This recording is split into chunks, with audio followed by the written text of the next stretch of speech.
আপনার কি প্যারানর্মাল অ্যাক্টিভিটির মতো হরর সিনেমা ভালো লাগে? তাহলে আপনি একদম ঠিক জায়গায় এসেছেন। এখানে আপনি সত্যি ঘটনার সাথে অসাধারণ রহস্যজনক সিনেমার নামও জানতে পারবেন। আজকের ভিডিওর প্রথম সিনেমা হলো স্ট্রেঞ্জ ফ্রিকুয়েন্সি তাইওয়ান কিলার হসপিটাল, যেটা 2024 সালে রিলিজ পেয়েছে। একদল সেলিব্রিটি ইউটিউবে ভিউ পাওয়ার জন্য তাইওয়ানের সবচেয়ে ভয়ানক হসপিটালে রাত কাটাতে যায়। প্রথমে সবকিছু ঠিক মনে হলেও পরে তাদের সাথে শুরু হয় এক ভয়ঙ্কর মৃত্যুর খেলা, যেটাতে আপনি এক নতুন ভয়ের পরিচয় পাবেন, যা দেখার সময় আপনার ভিতর কেঁপে উঠবে। একে আমি তাই 8.5 এর রেটিং দিব এর সিনেমাটোগ্রাফি আর চরিত্রের অভিনয়ের জন্য, যেটা সিনেমাকে পুরো বাস্তব করে তোলে। Next, Gonjiam haunted asylum. এটা 2018 সালের একটা হরর মিস্ট্রি, যেটা সাউথ কোরিয়ার এক অ্যাবান্ডেন হসপিটালের কাহিনী আমাদের দেখায়। একদল সেখানে ভূতের খোঁজে যায় তাদের অনলাইন হরর শো এর জন্য, কিন্তু তাদের এই পরিণতি যে এত ভয়ানক রূপ নিবে সেটা তারা কখনোই আশা করতে পারেনি। এছাড়া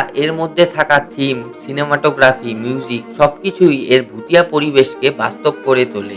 আমার কাছে এটা বেশ ভয়ানক লেগেছে, যাকে আমি 7 এর রেটিং দিব। প্রথমবার দেখার জন্য এটা একটা বেস্ট হরর মুভি। আজকের ভিডিও নেক্সট সিনেমা একটা সত্যি ঘটনার ওপর বানানো, যেটা দেখার সময় আপনার মারাত্মক ভয়ের এক্সপিরিয়েন্স করতে পারবে। মুভির নাম হেল হাউস, যেটা 2023 সালের একটা হরর মিস্ট্রি। এখানে একটা পুরানো বাড়ি দেখানো হয়েছে যেখানে ভয়ানক আত্মারা থাকে। তাই তিনজনের এক গ্রুপ একদিন এই বাড়ির সত্য জানতে আসে। এরপর তাদের সাথে কি হয় সেটাই আমাদের সিনেমায় দেখতে হয়। ডকুমেন্টারি টাইপ সিনেমা হলেও আপনার রাতের ভয় পাওয়ার কারণ হয়ে উঠবে এই সিনেমা, যাকে আমি 8 এর রেটিং দিব এর ব্যাকগ্রাউন্ড মিউজিক আর থিমের জন্য, যেটা সত্যি আমাকে ভয় পাইয়েছে।